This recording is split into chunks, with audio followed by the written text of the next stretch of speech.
Joining me now to discuss, former CIA officer Will Hurd, who is also a 2024 Republican presidential candidate. Thank you for being here. U.S. officials that we've talked to believe that if they disclose this intelligence, that it could potentially deter North Korea from actually following through on this. I mean, you're a former CIA officer. What do you make of that strategy, and what would you do if you were president? Well, first off, this is not deterring Kim Jong-un. I would never have thought that I would say that two former presidents, Trump and the current President Biden, would be doing the same thing that Vladimir Putin is doing, and that's emboldening a nuclear terrorist. Right? The fact that, Trump sat down with Kim Jong-un, Biden a couple of weeks ago saying that he would be willing to sit down with him without preconditions, I think that all plays into Kim Jong-un's willingness to engage with the Russians. This is also a sign that things in Russia aren't going to Vladimir Putin's liking. And what I would be doing under my administration is all the equipment and weapons that we have promised the Ukrainians, that the rest of our Western allies have promised them, get them to the Ukrainians as quickly as possible for them to continue their counteroffensive. Because this is a sign that Vladimir Putin can't do this himself. This relationship has usually been the other way around, where the North Koreans are getting weapons from the Russians. And this is a statement of how bad this situation is. And then we should be helping the Ukrainians to double down. And I would even say letting them have the equipment where they can continue and do strikes inside Russia. And a Hurd administration will be very clear what we consider to be a preconditions for success. And that is the removal of all the Russians from all of Ukraine, to include Crimea and the Donbass. You think that's realistic? It absolutely is realistic. The fact that the Ukrainians are seeing some success in Crimea, right? And unfortunately, the Biden administration is trying to, behind closed doors, say that they don't think the Ukrainians should be focused on that. One of the reasons I believe that they're doing that is because they want to have a negotiating position potentially with the Russians and let them keep Crimea. That's a bad move to make. The fact that Tony Blinken has said that we want to get back to the February 22 lines in Ukraine, that means that the Russians get to keep Donbass and Crimea. To me, that's unacceptable. A true victory is helping them push out. But to your first point that you were making there, you were saying that the way that Trump administration and Biden administrations have handled North Korea, you think are equally doing it wrong. But they're taking very different approaches. I mean, Trump and Putin and Kim are exchanging letters right now in the lead up to this summit. Trump and Kim did the same thing before their historic face-to-face summits. I mean, Biden he's never spoken to Kim Jong-un since being president. They have had basically no communication because the North Koreans don't answer the phone. Right, but he's also undermining his recent steps by engaging with the South Koreans and the Japanese. That we should be having these negotiations together.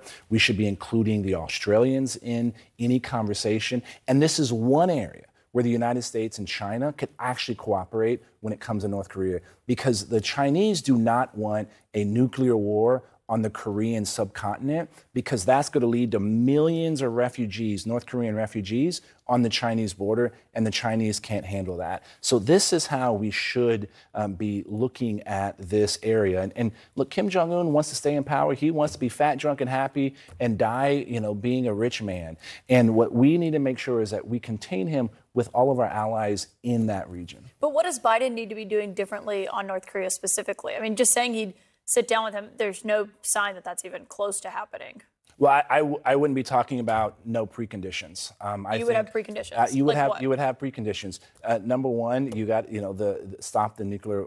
There's a nuclear program as is. Right? We're not going to have any kind of conversations if you continue to do testing. The number of tests that we've seen Kim Jong-un do over the last year has been pretty significant. There would have to be a period of saying that we can trust that you're not going to be doing the test. Those are two simple steps that I would take before having any kind of engagement. Speaking of Putin, there is one thing that a lot of your fellow 2024 contenders are happy to label him as, which is a war criminal. There is one, though, who noticeably is not. This is an exchange that happened over the weekend. Yes or no, do you view Putin as a war criminal? I think that Putin is a dictator, and I think that there are open questions that need to be adjudicated by the ICCJ. We have an ICCJ for a reason. My job as the U.S. president is to advance American interests. So I think Putin's actions have been craven. That much I will say, and I've said it all along. But do you believe he's a war criminal? We have to get the facts before we get to the bottom of that. What facts do you think he's talking about there? Well, the facts are clear. There are tens of thousands of documented cases of the Russians killing and raping innocents, blowing up, whether it's grain storage facilities, apartment complexes, non-military equipment, non-military targets. So this is very clear that Vladimir Putin is a war criminal. And unfortunately, Vivek has said it himself.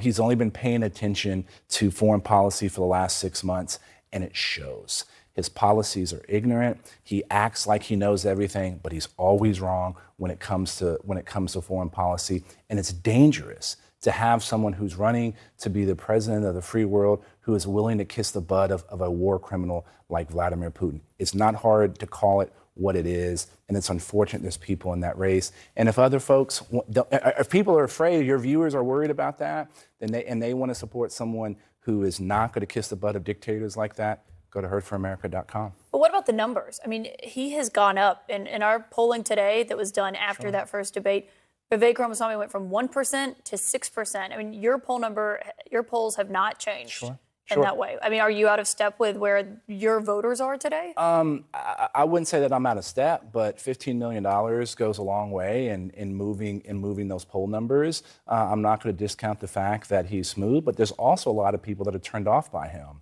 I was recently in New Hampshire, and I don't think he's going to be growing those numbers with college women that live in suburbs.